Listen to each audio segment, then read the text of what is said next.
পাঞ্জাবের অমৃতসরে অবস্থিত ছোট্ট একটি জায়গার নাম জালিয়ানওয়ালাবাগ। ব্রিটিশ উপনিবেশের অবদানগুলোর পাশাপাশি যে কয়েকটি তাদের অত্যাচারের কথা বিশদভাবে মনে করিয়ে দেয়, সেগুলোর মাঝে জালিয়ানওয়ালাবাগ একটি। এর হাত ধরেই আসে অসহযোগ আন্দোলন। এই ঘটনাটিকে বিংশ শতাব্দীর জঘন্য এক রাজনৈতিক ঘটনা বলে আখ্যায়িত করা হয়েছে। 1919 সালের 13ই এপ্রিল, পয়লা বৈশাখের আগের দিন, ব্রিটিশদের রাওলাট অ্যাক্টের বিরুদ্ধে গান্ধীজি তখন আন্দোলন করছেন।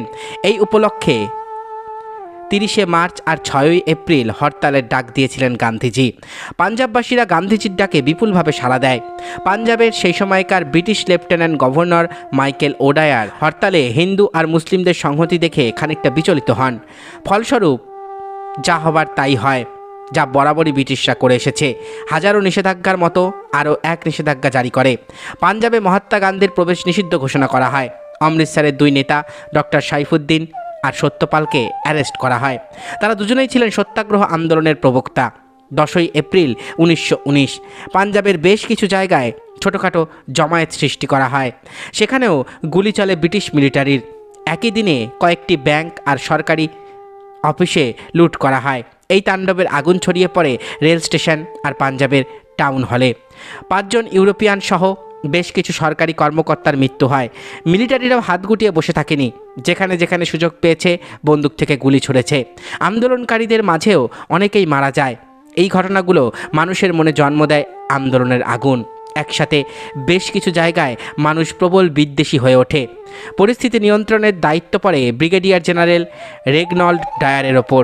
ডায়ার তার কাজের শুরুতেই মিটিং মিছিলে নিষেধাজ্ঞা জারি করে আর নির্বিচারে মানুষ অ্যারেস্ট করার হুকুম জারি করে।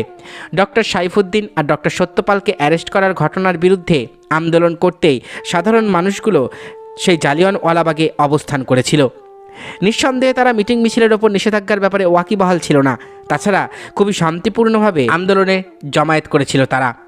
কিন্তু ডায়ার তো আর হাত গুটিয়ে বসে নেই। এক বিশাল সেনাবহর নিয়ে ডায়ার সেখানে উপস্থিত হন আর কোনো ধরনের ঘোষণা ছাড়াই গুলির নির্দেশ দেন। জেনারেল ডায়ারের নির্দেশে নিরীহ মানুষজনের ওপর সেদিন হত্যাযজ্ঞ শুরু করা হয়। ডায়ার বাহিনী পাক্কা 10 মিনিটের মতন একটানা গুলিবর্ষণ করে। হাজারের ওপর মানুষ মারা যায় সেই গুলিতে। ডুবন্ত মানুষ যেমন খড়কুটো আঁকড়ে ধরে বাঁচার চেষ্টা করে, সেই দিন তেমনই দেখা গিয়েছিল সেই বদ্ধ প্রান্তরে। জালিয়ানওয়ালাবাগ পুরো জায়গাটা ছিল 10 ফুট উঁচু দেওয়ালে ঘেরা। 6 থেকে 7 একরের শূন্যভূমি। বের হওয়ার রাস্তা ছিল 5টি। সরু এই পথগুলো ঘিরে দাঁড়িয়েছিল ডায়ার বাহিনীর 50 জন সৈন্য। সেখানে একটি কুয়ো ছিল। কিছু মানুষ গুলি থেকে বাঁচতে সেই কুয়োয় ঝাঁপ দিয়ে মারা যায়। কুয়ো থেকে পরবর্তীতে 120 জন মানুষের লাশ উদ্ধার করা হয়। এমনও লাশ পাওয়া গেছে মায়ের কোলে শিশুর মৃতদেহ। কতটা অসহায় হলে নিজের কোলের সন্তানকে নিয়ে কুয়োর জলে ঝাঁপ দেওয়া যায়। এইসব আপামর প্রতিরক্ষাবিহীন জনসাধারণকে একে একে মারতে শুরু করে ডায়ার বাহিনী। নির্বিচারে এই গুলি ততক্ষণ পর্যন্ত চলতে থাকে যতক্ষণ না ডায়ার বাহিনীর গুলি শেষ হচ্ছে। জালিয়ানওয়ালাবাগে সেদিন হাজারেরও বেশি মানুষকে নির্বিচারে গুলি করে হত্যা করে ইংরেজ ডায়ার এবং ওডায়ার। ডায়ার পরবর্তীতে স্বীকার করেছিলেন যে পুরো পাঞ্জাবে মানুষের মনে ভয় সৃষ্টি করাটাই তার এই হত্যাযজ্ঞের উদ্দেশ্য ছিল। এই হত্যাযজ্ঞ উপমহাদেশের মানুষের মনে গভীরভাবে দাগ কাটে। মানুষ স্বাধীনতার জন্য তখন আরও পাগল হয়ে ওঠেন। জালিয়ানওয়ালাবাগের এই ঘটনা মোড় ঘুরিয়ে দেয় পুরো স্বাধীনতা আন্দোলনের। ইতিহাসের সবথেকে দুঃখজনক ঘটনাগুলোর মধ্যে একটি হলো এই জালিয়ানওয়ালাবাগের হত্যাকাণ্ড। এই ঘটনাটি এমনই রোমহর্ষক যে কখনোই আমাদের স্মৃতির পাতা থেকে মুছে যাবে না। মানুষ আজও অবাক চোখে এই ঘটনাকে মনে করে। এই হত্যাযজ্ঞের 28 বছর পর ভারতবর্ষ স্বাধীনতা লাভ করে। আর সবথেকে আশ্চর্যের বিষয় হলো, নির্মম এই হত্যাযজ্ঞের প্রায় 100 বছর পার হয়ে গেলেও ব্রিটিশদের তরফ থেকে কোনো ধরনের সহমর্মিতা বা ক্ষমা প্রার্থনার ঘোষণা আজ অবধি করা হয়নি। The legend of Bhagat Singh সিনেমার একটা অংশ জুড়ে রয়েছে জালিয়ানওয়ালাবাগের এই হত্যাকাণ্ড। এর পেছনের কারণগুলো খুব সুন্দরভাবে তুলে ধরা হয়েছে চলচ্চিত্রে। ভগৎ সিং গান্ধীজির আদর্শ বুকে লালন করে বড় হয়ে ওঠা এক যুবক।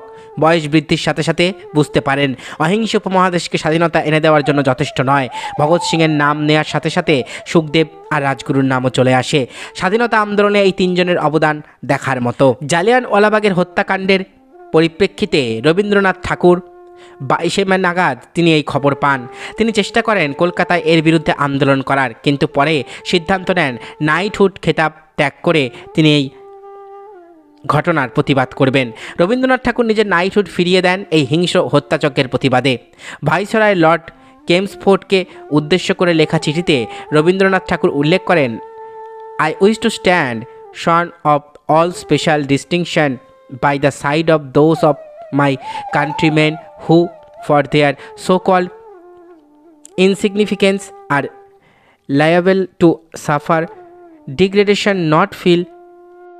হান্টার কমিশনের মাধ্যমে ডায়ারের ওপর পরবর্তীতে অনুসন্ধান চালানো হয়, কিন্তু ডায়ারের ওপর তেমন কোনো চার্জ আরোপ করা যায়নি, কেননা ডায়ারের এই হিংস্র ঘৃণিত হত্যাযজ্ঞটি ঊর্ধ্বতন কর্মকর্তাদের স্বীকৃতই ছিল। 13ই মার্চ 1940 হত্যাযজ্ঞের এক আহতের নাম হলো উধম সিং, যে নিজেই ঘটনার প্রত্যক্ষদর্শী। লন্ডনের ক্যাক্সটন হলে উধম সিং নামের এক লোক মাইকেল ওডায়ারকে হত্যা করে। এই ডায়ারি জালিয়ানওয়ালাবাগে হত্যাযজ্ঞের সময় ব্রিটিশ লেফটেন্যান্ট গভর্নর ছিলেন। 31শে জুলাইতে উধম সিংয়ের ফাঁসি কার্যকর করা হয়। ভারতে উধম সিংকে শহীদের মর্যাদা দেওয়া হয়। এই উদ্দেশ্যে জওহরলাল নেহেরু উল্লেখ করেন, I salute Shahidi Azam Udham Singh with reverence who had kissed the nose so that we may be free। এতক্ষণ আপনারা শুনলেন ভারতবর্ষের ইতিহাসের সবথেকে রক্তক্ষয়ী একটি অধ্যায়, জালিয়ানওয়ালাবাগের হত্যাকাণ্ডের কাহিনী। আশা করি ভিডিওটি আপনাদের ভালো লেগেছে। আমার চ্যানেলের ভিডিওগুলো যদি আপনাদের ভালো লেগে থাকে তাহলে অবশ্যই চ্যানেলটি সাবস্ক্রাইব করুন, পাশে থাকা বেল আইকনটি ক্লিক করে দিন যাতে পরবর্তী ভিডিও নোটিফিকেশান খুব তাড়াতাড়ি আপনাদের কাছে পৌঁছে যায়। আজকের মতো এখানেই শেষ করছি। ভালো থাকবেন সবাই। নমস্কার।